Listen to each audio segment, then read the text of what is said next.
Welcome to the City Current Show, powered by Higginbotham Insurance and Financial Services. This show focuses on sharing good news and powering the good in our community. Now here's your host, City Current CEO, Jeremy Park. Welcome back to the City Current Show, powered by Higginbotham. I'm your host, Jeremy Park. We're always honored to bring you inspiring stories of individuals and organizations making a difference and powering the good. And in this case, you're in for a treat. We have a comedian, podcaster, and author on the show. His name is Paul Ollinger. His book is Reasonably Happy, The Skeptics Guide to Achievable Contentment. We'll talk all about the book, his comedy, podcast, and so much more. Paul, how are you doing? I'm 3-1. I'm doing great. I'm just a little chilly today, Jeremy. Well, hopefully this conversation will warm you up a little bit. So let's do it. Yeah. Yeah. Well, you have some ties to the Mid-South, Rhodes College. And so let's start with that. Let's start with Rhodes College. We'll touch on Facebook and how you got into comedy, but give us some of your background tied to the Mid-South with Rhodes. Mike Clary, former football coach, head football coach, and eventually athletic director at Rhodes College, came and visited St. Pius High School in Atlanta, Georgia, sometime in 1986. And he said, I looked like an okay guy, and maybe I'd like to play football at Rhodes someday. That's how I got introduced to the school. And on the 10th anniversary of Elvis's death in 1987, I arrived in a very steamy Memphis, Tennessee for football camp. Give me one special moment, and it can be on the football field or off, but just something fun that sticks out with your time in Memphis at Rhodes. Oh, well, gosh, I only played football for a year. As a third string D3 player, which I like to refer to as D9, I don't have a lot of football highlights that I'd like to share, although I'm proud to say that the guys I met on the football field and then my classmates at Rhodes are still some of my best friends to this day. In no small part thanks to Facebook, because we stay in touch with people that we met 40 years ago now with these tools, and for all the complications they've caused in society, they've also helped enable and lengthen friendships. So that's pretty cool too. Well, Facebook is a big part of your story, and you were one of the first, when you look at the first 250 employees of Facebook, you were part of that group to build Facebook. So talk about your time at Facebook and then how in the world you got into comedy. Well, it's a complicated story because they weave back and forth. After graduating from Rhodes, I worked at Rhodes for 3 years, raising money in the development office, calling on my fellow alumni and making sure they paid their annual fund gifts. And then I decided it was time for me to go to business school, and I went to business school at Dartmouth in 1995. And one day, I was always kind of a smart aleck and a class clown, I guess, a little bit.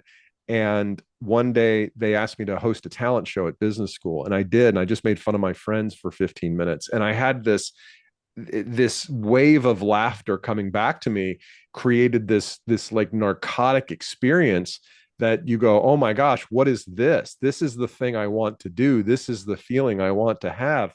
And so that was when I got bit by the comedy bug, but I had borrowed $80,000 in 1996 to go to get my MBA. So I had to go to work. Back then when you borrowed money, you had to pay it back. And so that'd be about $160,000 in today's dollars. So I went into the digital media world, and we had ups and downs as part of that first .com bubble. But then Yahoo bought the company I was working for very, very little money. But in the next 4 years, in the second wave of the internet, Yahoo stock appreciated. I paid off my loans, and I went to LA to do stand-up comedy. And that's how I found myself out west.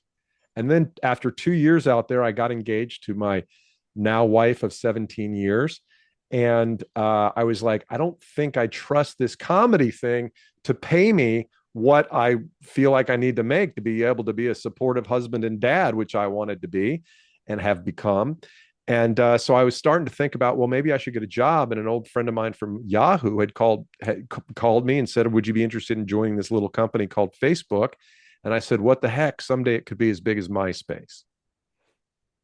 That's how big my energy was, my vision was back then. Well, the thing is, especially in LA, you look at MySpace, which was, a big part of the LA story too. And So Tom from MySpace, like, he was big on the West Coast, and I Yeah. actually, have a little bit of I knew him. And so, that would be a comparison. And obviously, Facebook, we Well, don't at have the to say any time, more than that. when I started, Facebook had about 25 million monthly unique users, which is the how you measure an audience on the internet. And MySpace had a multiple of 3 or 4 of that, and Yahoo had a multiple of 3 or 4 or 5 of that. And so I was in the ad sales team, and here we are on the radio or on TV or whatever, and you sell ads based on the size of your audience. And so to my clients, it was all about the audience. Now we were growing much faster, and I remember what I did. I had no idea Facebook was going to become what it became, but I'd been on the platform long enough to understand. Is like, wait a minute, if I join and 2 of my friends join, that's geometric growth, right? And so you could see that happening for Facebook at that time. It was still small, but it was growing at such like a crazy clip, and it within a couple of years was bigger than MySpace and Yahoo. And then, another couple of years later, it just left those guys in the dust.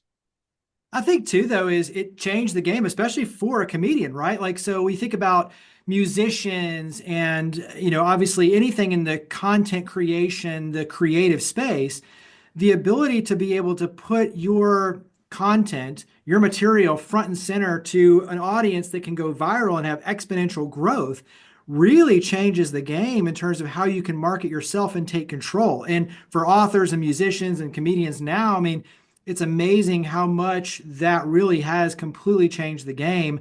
And even obviously the money that goes along with that to be able to take control of your own career from a marketing standpoint. Did you even kind of think of that going in terms of how this can help build your career as a comedian? Not at all. I wish I had, because I would have put a lot more time into building a platform back then on the early days. It's the early movers on these platforms that win disproportionately.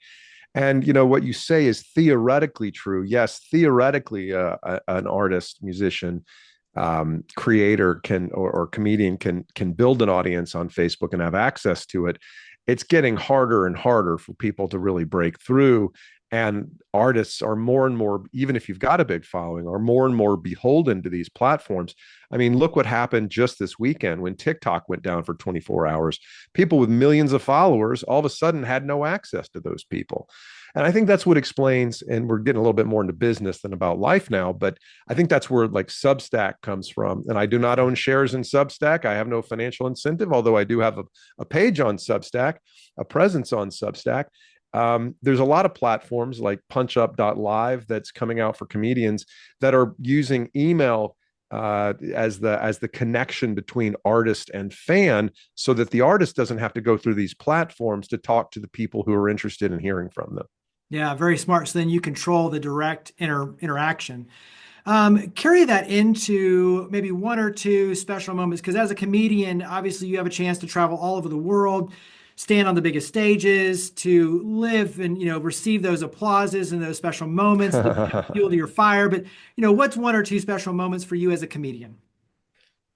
Well, as I look back on the things that I'll never forget, it's sitting in the green room with Norm Macdonald on several occasions, and just getting to be a comedian. Even if I was brand new and I was terrible, but I had gotten to the improv, and I was hosting at the improvs out in LA, and there I am sharing a green room with Norm Macdonald. And it was, I'll never forget that. And the other people I've worked with, Dave Attell and Colin Quinn and Kevin Nealon and Roseanne Barr. And I mean, it's kind of like, I don't know, you're not their peer, but you're working maybe as an intern, you might say, in the industry.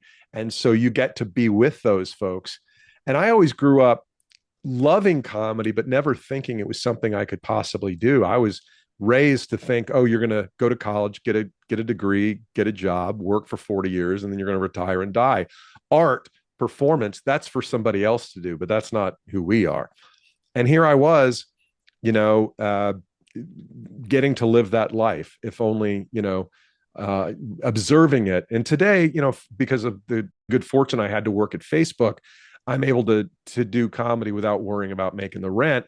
And it's great. I had 6 shows in Sarasota, Florida this weekend, and I got to headline a club for the weekend for the first time. And, Sarasota is not Paris, but it was a lot of fun. You're doing the thing, and the doing of the thing is the reward for focusing on it, and for sacrificing the safety of a corporate job. And so I really try to be aware of how lucky I am just to get to do the thing.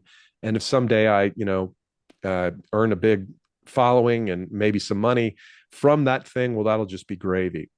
Well, let's switch over. And before we talk about the book, let's talk about your podcast that you've been doing for a number of years.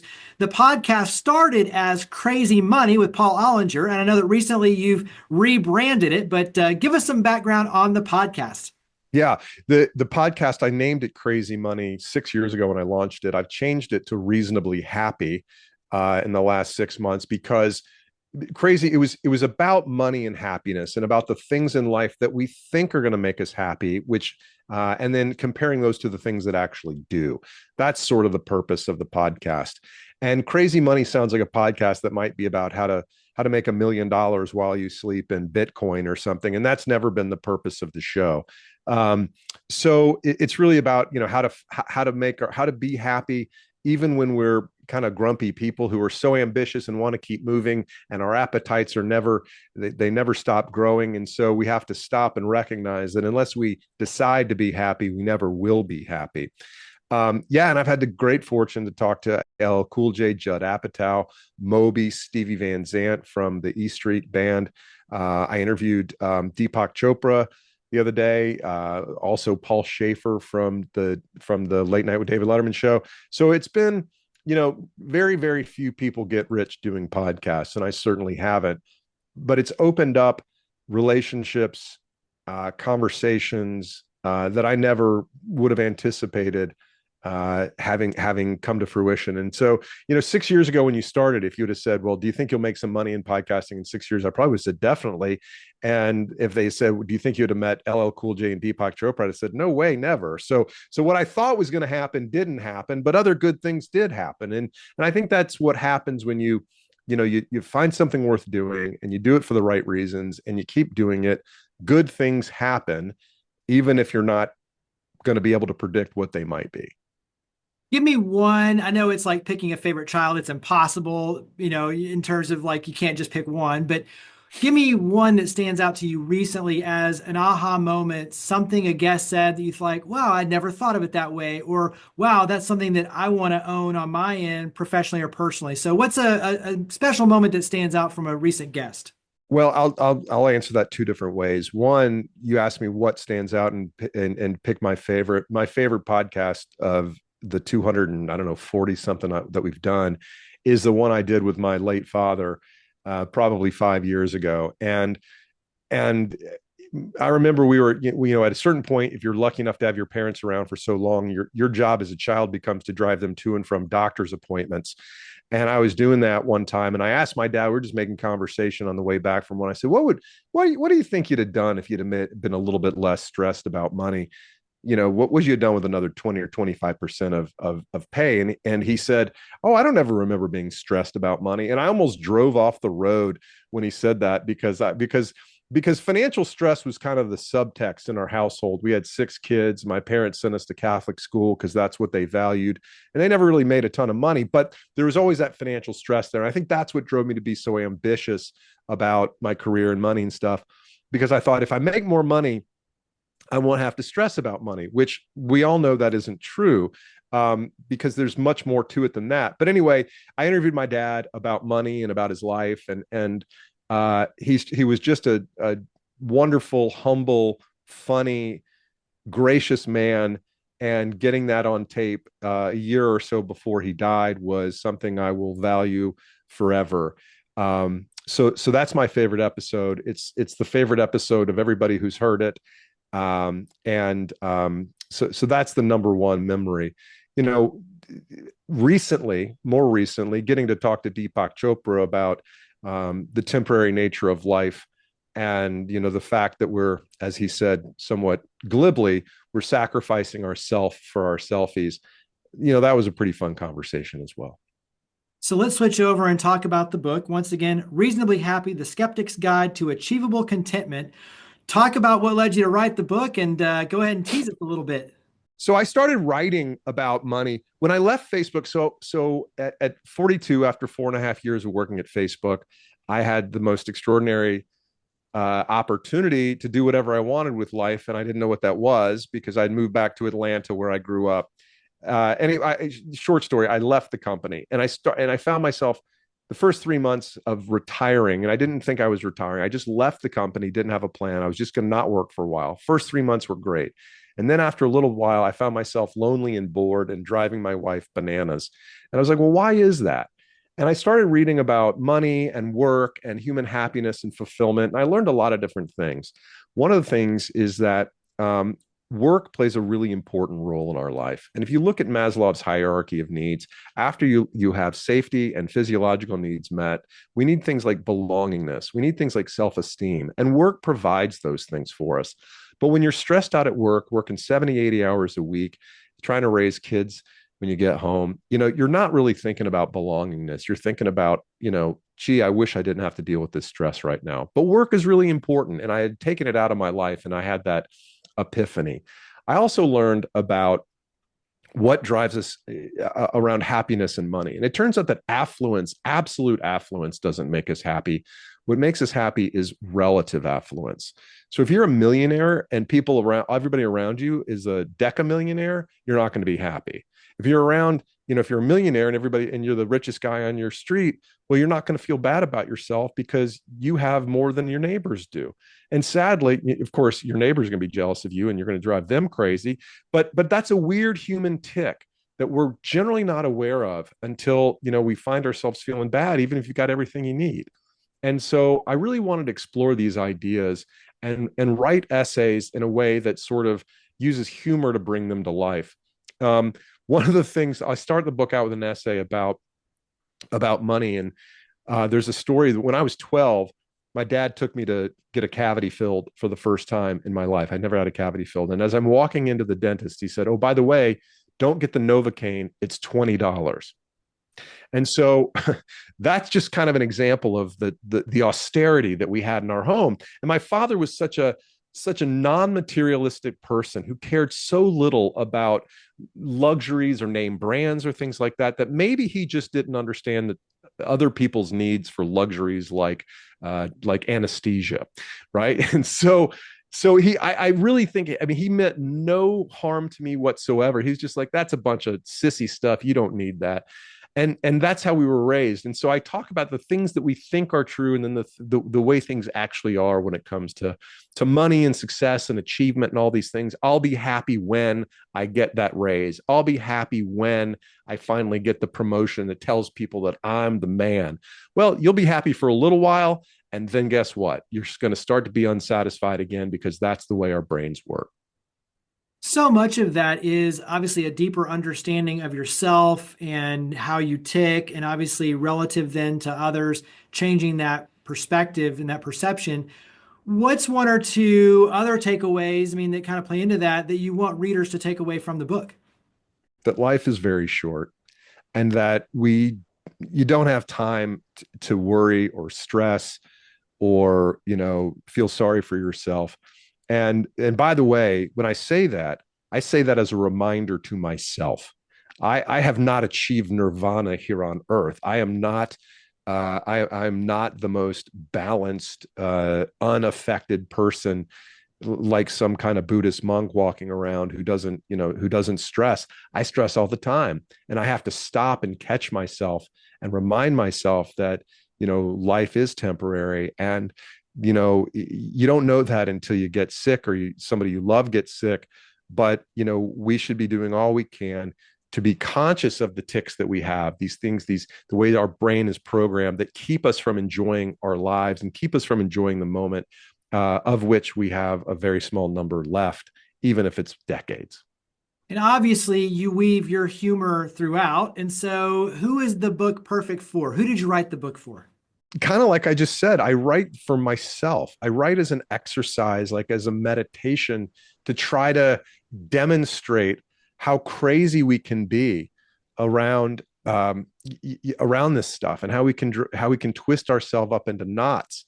Social media is a great. I was having a conversation with some friends in Florida this weekend, and they have everything they need and more. And yet, the wife was saying, "Gosh, every time I see somebody having a great vacation on Facebook, I think, why am I not there?" And it's like, you just took a vacation, And so we tie ourselves up in knots. And so I think there's something here for everybody, I think this is a great gift to give a young adult who's coming into the world, to help them understand that they're never going to be satisfied. When I was 22, I probably wouldn't have listened if you said, well, if you make $1 million, you're not going to be as happy as you think you are. But it actually turns out to be very, very true. And I take lessons from, there's a lesson that I learned when I was a freshman, and I had a pimple at the end of my nose that was just horrifically large and embarrassing. And here I am, just out of 8th grade and wanting girls to like me and stuff. And so I used nail scissors and I cut the top of that pimple off, and I did surgery on myself in 9th grade, and I have a scar. And of course, by so doing, I didn't let the thing heal. And so I took a small problem and I made it 10 times as bad, and it stuck around for 4 times as long as it would have if I'd just let nature take its course. And I think there's ways to apply little lessons like that, little anecdotes like that to bigger issues, which are, when you run into a problem in life, generally the best thing to do is as little as possible, to not let things, don't make things worse by meddling with them. Let nature take its course and everything's going to be okay in general. The book, once again, Reasonably Happy, The Skeptic's Guide to Achievable Contentment. Talk about where we can get the book. Where can we go and follow you online as well? So where do we go to carry these conversations forward and also get the book? The book is available on Amazon and on my website, paulollinger.com. You can also read my Substack at words.paulollinger.com, and Ollinger is Ollinger. Well, Paul, good stuff. Thank you for all you do to power the good. Thank you for coming on the show. Jeremy, thank you for having me. Higginbotham Insurance and Financial Services is proud to power the City Current Show. We're a people-first company that protects what matters most, the families, businesses, and trailblazers that keep our community going. As one of the nation's top independent insurance firms, Higginbotham is a single-source solution for business insurance, employee benefits, HR services, and personal insurance that's customized for you. We're here to serve you, the people you care about, and your community. Call 866-377-1959 or visit higginbotham.com.